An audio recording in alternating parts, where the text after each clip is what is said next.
Sebagai seorang kontraktor Dewa Bayangan, Jin Runkandel harus mencapai puncak kekuatannya lebih cepat dari yang lain. Makanya dia mendapatkan pelatihan khusus dari suku Illustros Legend, suku legendaris dari 500 tahun yang lalu yang mampu menentang para dewa. Jin telah mempelajari bentuk pertama dan kedua dari Spirit Sword yang harus dia kuasai.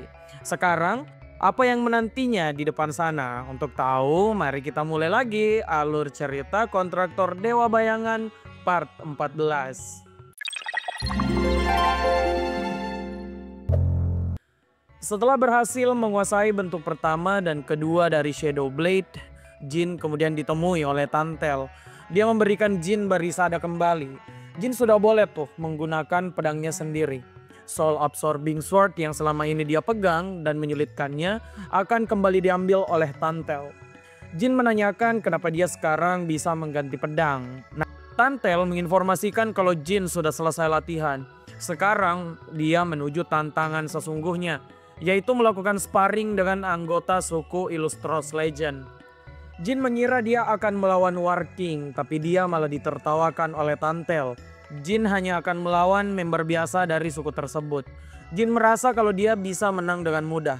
Nah, Tantel mengatakan kalau pertandingannya itu tidak akan pernah mudah karena yang memilih lawan Jin adalah War King pertama yang tidak menyukai Jin. Sekarang Jin hanya harus beristirahat hingga sore hari. Saat sore tiba, Jin didatangi oleh beberapa orang yaitu Garmon, Boris, dan juga Rinpa. Tiga War King ini menyemangati Jin dan mengatakan kesalahan itu adalah hal yang biasa. Jadi kalau Jin kalah jangan diambil pusing apalagi sampai depresi. Jin merasa diremehkan, tapi kata para War King ini tuh wajar karena di masa lalu Temar yang dikenal sebagai Runkandel terkuat malah mengurung diri hingga beberapa hari dan juga tidak makan karena kekalahan pertamanya. Jin tersenyum akan hal itu karena dia bukan cuma pernah kalah sekali. Di hidupnya dia sudah dihajar berulang kali dan kalah berulang kali. Bahkan yang paling parah dia pernah meninggal di kehidupan sebelumnya karena terlalu lemah. Jadi jika mereka khawatir Jin akan depresi, mereka tidak perlu khawatir. Waktu sparring pun datang, lapangan latihan ini bergemuruh dengan hebat. Mereka ternyata bertaruh bukan untuk siapa yang menang, tapi berapa gerakan hingga Jin kalah. Hal ini membuat Jin lumayan marah. Nah, tidak lama kemudian lawan Jin datang. Dia adalah Shaku, sang Thunderous Strike. Jin yang melihat lawannya langsung memprovokasi Shaku. Dia bilang Shaku harus serius atau dia berakhir di tangan Jin. Shaku merespon dengan tertawa, kemudian dia menunjukkan wajah serius. Dalam waktu singkat, keadaan makin intens. Jin melakukan hal tidak terduga. Dia mengaktifkan seni bela diri dari Illustros Legend. Hal ini membuat Shaku sangat marah karena harusnya hal itu hanya bisa dipelajari oleh orang-orang di sukunya. Tapi tidak ada waktu untuk Shaku marah karena Jin sudah menerjang ke depan. Sebuah ledakan pun terjadi setelah Jin menerjang Shaku.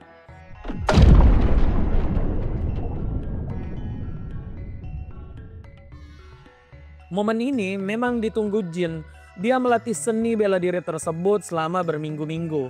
Dan dia sudah hampir menyempurnakan Like Heart karena gigi dari Boris. Semua orang itu tentu terkejut dengan serangan tersebut. Tapi hasilnya buruk bagi Jin. Shaku masih berdiri tegak, bahkan dia menangani Jin dengan satu tangan. Shaku pun meneriaki Boris kalau Boris harus siap menyembuhkan Jin karena dia akan membuat Jin menangis. Saat Boris tersenyum, Shaku langsung mengeluarkan sebuah auman dahsyat. Dia mengatakan pada Jin kalau mimpi buruk yang pernah dialami Jin itu tidak akan semenyiksa dia melawan Shaku yang telah marah. Jin yang melihat dirinya dalam bahaya coba memanggil Tess untuk menjadi pelindung. Sayangnya hal ini tidak berguna. Jin gagal dan sekarang Shaku mulai menerjang. Tanpa ampun Shaku terus menyerang Jin. Jin tidak bisa membalas apapun karena Shaku itu tidak cuma bisa menyerang. Listrik yang ada di sekitar pria berambut panjang ini juga menghalangi pedang Jin untuk menembus Shaku. Sebuah pertahanan dan penyerangan yang nyaris sempurna. Jin bahkan mencoba untuk mencolok mata Shaku, agar bisa menang. Tapi dia harus mengetahui fakta baru kalau mata suku ini ternyata sekeras berlian. Apa yang Shaku tunjukkan itu sampai sekarang belum semuanya. Beberapa saat kemudian pedang Jin bergetar. Shaku ternyata bisa mengendalikan gravitasi pedang untuk mengacaukan gerakan lawannya. Dia kemudian menggunakan tangan kosong untuk menghajar Jin. Jin yang kabur kemudian mencoba untuk menggunakan Soul Slash. Tapi Soul Slash ini ternyata punya kelemahan besar, yaitu memerlukan waktu yang lama.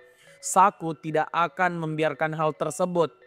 Jin tidak punya waktu yang cukup untuk bersiap. Nah sekarang dia malah dihajar lagi oleh Shaku. Tidak cuma dihajar, Jin juga diperlakukan seperti boneka kapas, dibanting sana sini tanpa henti. Nah setelah itu Shaku memanggil pedangnya dan mengatakan pada Jin, pertarungan selanjutnya Jin harus menekan sifat sombongnya tersebut. Di sini Shaku mengakhiri Jin. Beberapa waktu kemudian Jin dalam keadaan setengah sadar mendengar Boris dan Warlord berdebat. Warlord ternyata ingin memberikan darahnya untuk didonorkan pada Jin. Awalnya Boris menolak karena takut ini akan menjadi efek samping dari darah Warlord yang sangat kuat. Tapi Warlord tetap bersikeras. Dia merasa Jin memang harus menerima darahnya. Boris pun menuruti Warlord dan dalam sekejap Jin sudah merasakan kalau ombak kekuatan dari Warlord itu masuk ke dalam tubuhnya. Tantangan Jin untuk menaklukkan darah Warlord yang ada di tubuhnya itu bukan cuma berbahaya untuk Jin, tapi ternyata juga berbahaya untuk suku Illustros Legend.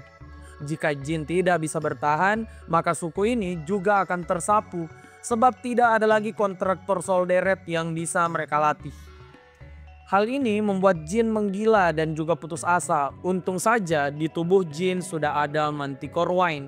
Ramuan dari Yona yang sudah ada di dalam tubuh Jin ini membantunya untuk melawan darah dari Warlord. Dengan segenap kekuatannya, Jin ingin terus bertahan. Dia harus mengubah takdirnya yang menyedihkan di masa lalu. Siapa sangka, keteguhan hati Jin ini malah membuat dia mampu untuk membangkitkan Lightheart yang dimiliki oleh suku Illustros Legend. Beberapa hari kemudian, Jin baru terbangun. Dia bersyukur atas Manticore Wine dari Yona yang membantunya menetralkan darah dari Warlord. Jin kemudian juga sadar dia berhasil membangkitkan Lightheart. Warlord kemudian datang ke kamar Jin. Dia senang Jin sudah sadar. Jin mengaku bingung dengan tindakan Warlord memberinya Lightheart. Mengapa Warlord bisa sejauh itu untuknya? Padahal Warlord pasti tahu kalau Lightheart yang dia berikan itu akan ditentang oleh para War King.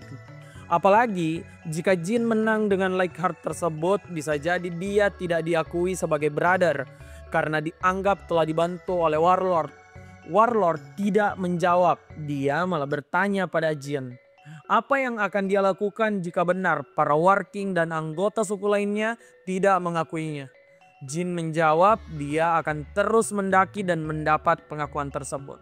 Nah, Warlord pun mengatakan itu sudah bukti kalau Jin akan diakui oleh para War King cepat atau lambat.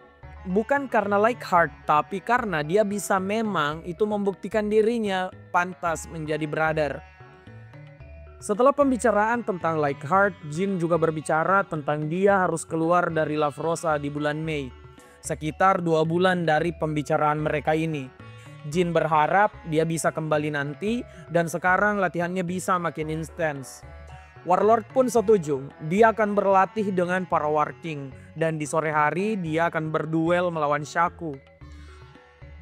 Tidak terasa 49 hari berlalu. Jin betul-betul merasakan tekanan karena tidak setujunya para War King dan anggota suku lain tentang kebangkitan Lightheart di dada Jin. Jin hanya bisa terus maju dan berduel dengan Shaku hari demi hari. Dari 49 kali duel, Jin tidak pernah menang sedikit pun. Tapi Jin tentu bukan tidak berprogres. Dia malah merasa sedikit demi sedikit biasa imbang dengan Shaku. Di hari ke-50 ini, Shaku bahkan tidak terlihat emosi lagi pada Jin.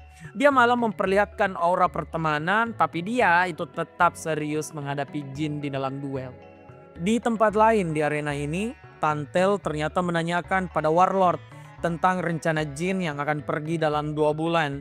Tantel mengatakan sudah waktunya mengakui jin sebagai saudara supaya semua orang punya kesempatan untuk berduel dengan jin. Saku sudah terlalu lama memonopoli duel dengan jin. Hal ini itu juga dikeluhkan oleh para Warking lain. Makanya Warlord mengambil kesempatan menanyakan kelayakan jin pada semua orang. Di sini para Warking memang mulai setuju dengan jin dianggap saudara, tapi tidak ada yang berani memulai. Akhirnya Warking pertama Baltiruk membuka dengan mengakui jin, dan dia diikuti oleh semua orang, termasuk Tantel, Saku, Garmund, dan juga Boris. Arena latihan ini bergemuruh menyambut jin sebagai salah satu saudara baru. Setelah pengakuan ini, jin kemudian dihajar tanpa henti ketika berduel. Pagi, siang, sore, dan malam dia tidak pernah menang. Jin memang sudah mengalahkan Saku, tapi dia itu marah dengan Saku. Saku ternyata mengaku kalah setelah mendapat sedikit serangan. Dia itu seperti anak kecil yang menyerah. Tapi itu tidak jadi soal bagi Jin karena sebentar lagi dia akan pergi dari sana, jadi dia harus berfokus pada latihannya. Saat malam tiba, Jin kemudian berpesta dengan semua orang. Kali ini dia kembali meminum larutan permata yang pernah diberikan Tantel. Sekarang rasanya tidak lagi kacau melainkan enak. Boris mengatakan itu karena like heart milik Jin. Di sini Jin pun menikmati pesta tersebut dengan para Warking dan juga Saku. Setelah semua selesai, Jin keluar dari ruangan pesta. Dia melihat Warking ketujuh, Belize, yang tengah memandang langit. Belize ternyata memang sering melakukan hal tersebut meskipun dia tahu kalau langit yang di sana itu adalah langit palsu yang diciptakan Solderet. Jin penasaran apakah suku ini tidak penasaran dengan dunia luar karena mereka sudah tersegel 500 tahun lebih. Hal ini memang membingungkan bagi Jin karena sejak Jin ada di sana tidak ada yang menanyakan tentang dunia luar. Belize menganggap hal itu wajar karena semua orang di suku ini sudah menerima nasib mereka terjebak di dimensi milik Solderet. Ya meskipun di hati semua orang tentu mereka ingin keluar dari sana. Makanya Belize mengatakan kalau Jin memiliki kesempatan, semoga dia bisa mendapatkan cara agar suku Illustros Legend bisa keluar dari sana dan kembali di dunia luar. Jin merasa hal itu memang sulit karena di dunia luar sihir antar dimensi itu dianggap sebagai sihir terlarang. Tapi bagaimanapun Jin telah berhutang banyak pada suku Illustros Legend. Makanya dia tersenyum dan mengatakan akan berusaha mencari cara membawa para suku Illustros Legend ini ke dunia luar. Keesokan harinya kekhawatiran menyelimuti hati Jin. Dia merasa kalau misi mereka mengambil kompas dari tangan Sipvel dan Kinselo akan menjadi perang besar. Dia harus berhasil dan juga tidak menempatkan kawanannya di dalam bahaya. Tidak Jin sangka, Warlord ternyata datang menemuinya. Jin mengungkap keresahannya kalau dia khawatir tentang keselamatan anggotanya. Warlord bilang hal itu seharusnya tidak membuat Jin khawatir karena sekarang dia itu sudah jauh lebih kuat. Selain itu, Warlord juga memberi Jin sebuah pedang. Pedang ini adalah Storm Thunder Sword Sigmund. Pedang dari sang Warlord yang ditempa ulang oleh Boris agar bisa digunakan oleh Jin. 7 hari terakhir Jin berada di Lavrosa, dia akan dilatih secara langsung oleh Warlord. Hal ini tentu sangat membahagiakan bagi Jin. Pelatihan dengan Warlord ini juga ternyata hal yang mencengangkan. Warlord itu ternyata hanya memberi satu syarat pada Jin. Jin hanya harus menarik Sigmund dari sarungnya jika Jin percaya bisa bertukar serangan satu kali dengan Warlord tanpa meninggal. Hal ini terdengar sangat mudah, tapi saat Jin melawan Warlord, hal itu jauh dari prediksinya. Aura Warlord sudah seperti seorang raksasa yang akan menerkam Jin. Tiap kali Jin berpikir untuk menarik Sigmund, dia tahu bagaimana dia akan berakhir. Jin terus-menerus mengumpulkan keberaniannya dan strategi di kepalanya, hingga dia mencapai sebuah kesimpulan. Menarik Sigmund di depan Warlord adalah hal yang mustahil. Wanita di depannya ini itu tidak memiliki celah. Jin tentu saja tidak menyerah dengan ketidakmustahilan tersebut. Di hari kelima dia membulatkan tekadnya dan menarik Sigmund. sebuah ledakan dari serangan jin terjadi.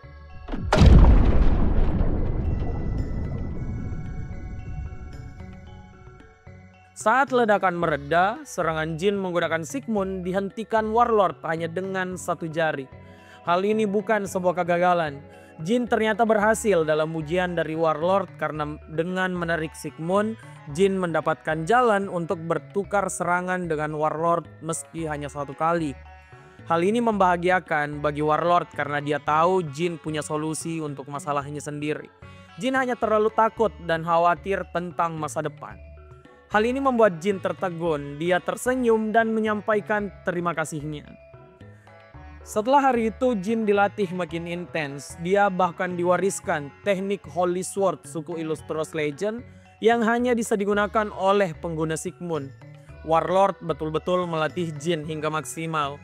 Sekarang rekor Jin adalah bertukar 2 serangan dengan Warlord, dia tentu masih ingin latihan. Tapi sayang waktu untuk keluar dari Raffrosa sudah tiba. Jin pun berpamitan pada Warlord dan berterima kasih. Untuk pertama kali Warlord memperlihatkan ekspresi arah-arah pada Jin dan menunggu muridnya tersebut kembali. Setelah dengan Warlord, Jin kemudian berpamitan pada semua orang dan diantarkan oleh Tantel ke Gurun Mitra. Hal aneh memang terjadi, semua barang-barang yang dibawa Jin dari Raffrosa bisa keluar dari gate tanpa masalah. Namun untuk Tantel, dia tidak bisa keluar dari portal tersebut dan hanya bisa mengucapkan selamat jalan pada Jin. Di sana Jin menggunakan baju baru dan juga beragam aksesoris ke dunia luar untuk memulai perjalanan barunya. Tidak pakai lama, Jin yang sudah punya Like Heart tidak merasakan panas dari Gurun Mitra. Dia bahkan hanya membutuhkan 3 hari untuk keluar dari gunung tersebut. Dia pun bertemu dengan suku Watertail yang dulunya menjadi pemandu Jin ke Gunung Mitra. Jin berencana bepergian bersama mereka hingga dia bisa kembali ke Tikan. Tapi para suku Watertail ini ternyata punya masalah. Mereka ternyata dipalak oleh suku Orange Tiger. Ya seperti biasanya, yang lebih kuat itu bakal menindas yang lebih lemah. Jadi kasihan banget nih suku Watertail tidak bisa kemana-mana. Jin pun meyakinkan mereka untuk melanjutkan perjalanan. Saat melewati 2 suku Orange Tiger itu, salah satu Watertail dikeplak dan dimintai duit. Mental ormas banget. Nah, Jin pun bereaksi dan dia mengatakan kalau suku Orange Tiger di depannya harus bersedih karena mereka akan mendapat mimpi buruk sesungguhnya. Jin tentu saja ingin mencoba bagaimana kekuatan barunya dari Raffrosa. Lumayan kan, ada 2 ekor harimau sok keras yang bisa dia hajar. Jadi kita biarkan dulu nih Jin menghajar mereka berdua. Untuk hari ini sampai jumpa lagi. Dan jangan lupa like, share, dan subscribe channel Obrolan Anime.